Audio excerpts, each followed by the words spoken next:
Hi, what's up, everyone? Last week I talked about self-defense and primarily self-defense for women, and our class we have every week, every Sunday actually, at our gym, which is focused on yeah, teaching self-defense for women. Um, I also touch in on this subject about self-defense and traditional martial art, which can be kind of touchy.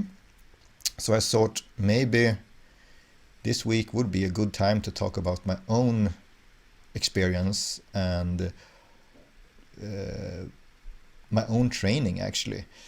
Um, I I said that I have been doing Brazilian jiu-jitsu for 12, 13 years now, but I have more experience with martial art. I think I touched in on the subject that I have more experience with different kind of martial arts.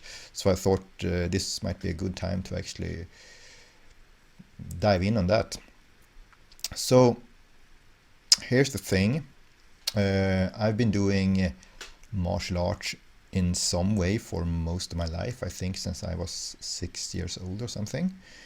Um, this city, which I am living in right now and have been living in for my whole life, I would say, Umeå, we have had kind of a tradition to have many martial arts, even though it's a small city, but there have always been a lot of martial art gyms, different types of gyms.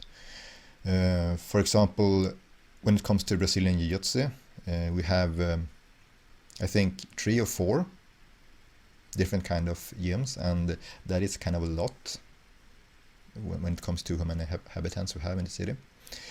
Um, Over that we have karate, we have judo, we have wrestling, we have jiu-jitsu,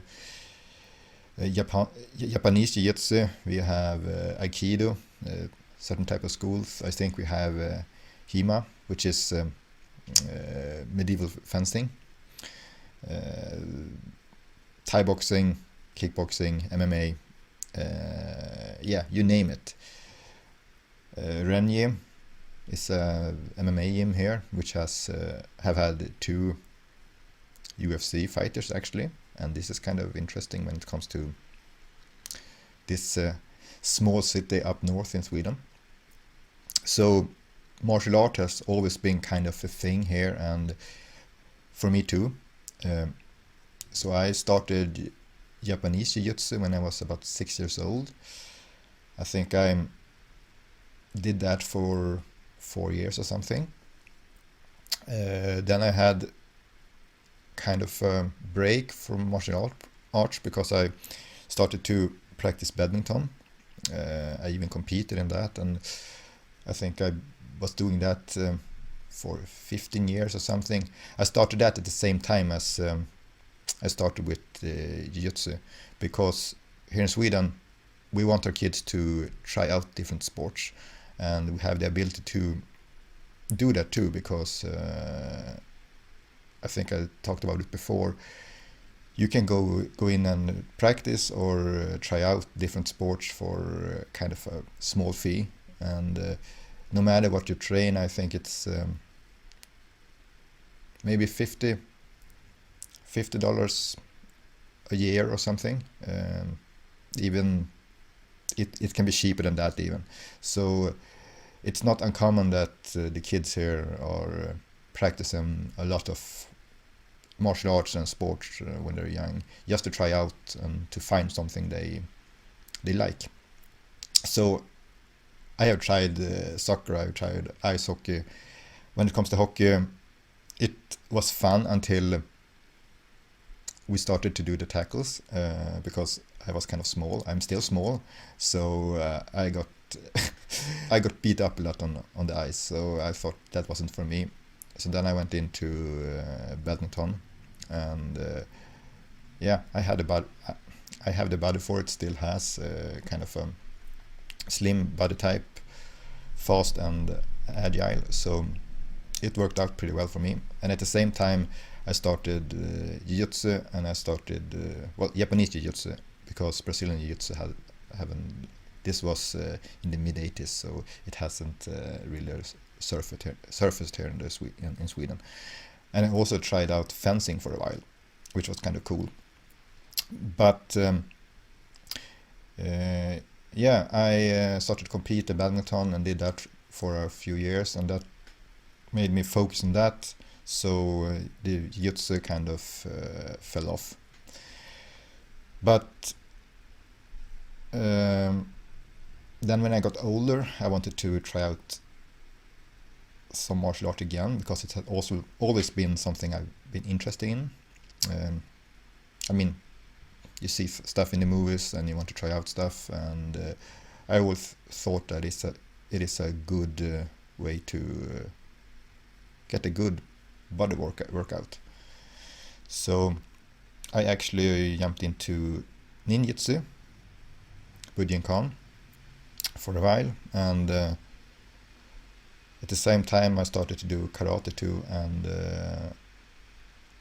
I think, yeah, I tried out kendo also there for a while. So I would say, well, karate, jiu-jitsu, ninjutsu, and kendo are the type of traditional martial arts I have been trying here. And ninjutsu is the one that I spent most time in, if I don't count the Brazilian jiu-jitsu. So I have both experienced traditional martial arts and know kind of a more modern take on it. I ended up trying Brazilian jiu-jitsu because I wanted to, well, I have been watching MMA for a while, and I didn't like the fact, well, I didn't like to get beat up with punches, so I thought that maybe grappling would be a good thing to try. But when it comes to traditional martial art, I can both, well, there are a kind of a discussion always online, what works and what doesn't work when it comes to traditional martial art. I said before that many of these traditional martial arts are based on techniques and also are meant for another era. They are not meant for 2022 when we have, well, when there are guns in the streets and stuff like that. They are meant for medieval warfare mostly. With that said, body mechanics do not change, so if you can evolve things, it would work today too. For ninjutsu, for example, there are techniques that works, but most of the stuff are meant for disarming a person with armor, finding holes in the armor and exposing them and stuff like that. So while everyone can take a stick and use it kind of the same way as a sword, I don't think it's good martial art for self-defense. However, it was kind of a fun martial art, and in a historical perspective, I think it's a really interesting way to train. So there's that. Then we have also the more well, jiu-jitsu are also a more sport-based ones, but still has self-defense aspects in it. Karate and taekwondo, which I also have been training for a while, are more toward, especially taekwondo was more toward point-based and sport-based. So that kind of also ruin the way of, I would say, traditions in a way, the martial art traditions, but also the way how things works when it comes to techniques, because even in jiu-jitsu, that's the same thing. Techniques will be based on around competition rules, and that kind of changes what works in self-defense. So, but yeah, I have a lot of experience with martial arts, and I think it's important to know when I talk about martial art traditions, and I talk about my way of seeing self-defense and also jiu-jitsu overall. I think it's a good thing to know what my foundation is. So why I started jiu-jitsu, I said it was because I wanted to do something which is kind of MMA based, but not MMA itself. I don't even think we had a good MMA gym in Umeå by that time. Renji started a little later, I think. That gym is actually a Kung Fu gym from the beginning. So they had a small section of what they call shoot fighting, which evolved into MMA, and now the gym is mostly based around MMA. But we got our first child. I wanted to do something, and when it comes to traditional martial arts, they are more linear than jiu-jitsu, for example. So I said I wanted to do something. I didn't want to be the one that stayed in the sofa and got fat. So I needed to I wanted to train something, and martial art had always been close to my heart. So I tried to find something to train. And as I said, traditional martial arts are kind of more linear. So I figured that would be hard to train. You start a beginner's class, and there are promotions in the end of the semester, and if I hadn't trained enough, and I might not be promoted, and I would stay in the beginner's class for the rest of my life, I thought, because you don't know how much time you have to train when you have kids. So I went to one of the local jiu-jitsu gyms, and they had something called veteran fighting, which seemed kind of cool. It was old martial artists which just gathered and sparred and did some physical exercises and stuff. So I thought that might be good. So I went down to the gym and watched what they were doing. When the class ended, I actually bumped into my coach in the hallway there, and I asked what style he was training, and he said that they were doing Brazilian Jiu-Jitsu.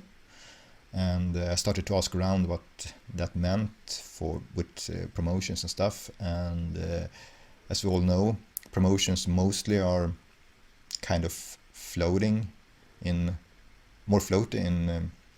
BJJ. You get your stripes or your belt when the coach think you are ready for it. So I asked about the thing with beginner's class, and if I will move on from beginner's class even though I haven't been promoted, and he explained the system, and I thought, well, why not try? I knew what BJJ was at that moment, so because of MMA. So I went down and tried one class, and I used to say the hard part is to get the person down on the mat. When they get down on the mat, you're stuck, and that really was the thing for me too. I got kind of obsessed with it. It fitted my body type well, and my coach are in the same size as me, so I got a lot of attention from him in the beginning, because we were the only two who were in the same size. So he also based most of his jiu-jitsu on making it work for smaller people, so it was really a good way for me to train. Of course, when it comes to jiu-jitsu, you get smashed when you're small, smashed the whole first year and the most part of the second year. Really, until you get the blue belt, you that's when you can start to actually mount some type of attacks against bigger people. But if you hang in there, you learn the techniques, and you will be really good at the techniques too when you're small, because you have to rely on techniques. You can't rely on strengths, and you can't, well, I could rely a bit on my speed and my agility, but if I end up on bottom, I would get smashed. So yeah, that's my story, and I've been going on for about 12-13 years now, and my goal when I started was I started when I was, I think, 29 or 30, something around there. I think it was before I was 30 actually. But anyhow, my goal was, okay, it would be fun to get the blue belt. My coach also said that we don't rely so much on belts. Just come in and train. It will be fun. And of course, it is fun. We have a really good vibe in our gym. So yeah, some say that when it comes to our gym, we go down to train and we stay for the company. And that is kind of true. But yeah, my goal was, okay, it would be fun to get a blue belt before I retire. I didn't know how long it would take, and I didn't know how much I would be able to train, so I figured maybe once a week or once every second week. So, but ended up with two or three times a week, and got my blue belt pretty fast. For me though, I mean, when I have other stuff on the side, we of course have others who have got the blue belts much faster. But yeah, and then it's just I didn't quit when I got the blue belt either. I just tracked on, and now I am a brown belt, and even though I stopped caring about belts and promotions after the blue belt, actually, I think the blue belt is the most important belt in the martial art, and that is because that is the mark of when you are on your way on your jiu-jitsu journey. So after that, I just continued to train, and I had fun, and got promoted with the brown belt now in the middle of the pandemic. Me and my training partner Moa has been training at home, and we've been training outside when we couldn't train at the gym, and that paid off. So hopefully I actually, it seems bright that I actually can get a black belt before I retire from the sport. But as long as my body holds up, I am not content. Well, I am content to continue this training, and even though I have been the last 2 years I have been figuring out how to continue to train to maintain my body, and I have actually had to change a lot of my game and my way of thinking, because just one thing, I can't compete with younger lions in the gym, and I can't compare myself to the younger lions. I mean, I have pushed over. I'm 41 years old now. The young people who comes in hungry, 24, well, between 25 and 30 or even younger, I can handle them with the white belts, but as soon as they start to get techniques, they turn out to be monsters, and I will really have to fight for my for my life when I spar with them. So I have had to take down my expectations a little, and also try do stuff and train hard, but train smart to maintain my body. And this is something I might do a video about later, how to actually make your body hold up when you're starting to get up in age. But that is my martial art history, and I hope you find it interesting. it would be really fun if you leave your history in martial arts down below. Like my video, subscribe. I really appreciate it, and I think that next week I will be talking more about jiu-jitsu and maybe my thoughts about it now after I've been doing it for 12 years. So stay tuned, and until then I hope everyone have a great day and will have a great week, and I will see you later. Bye bye.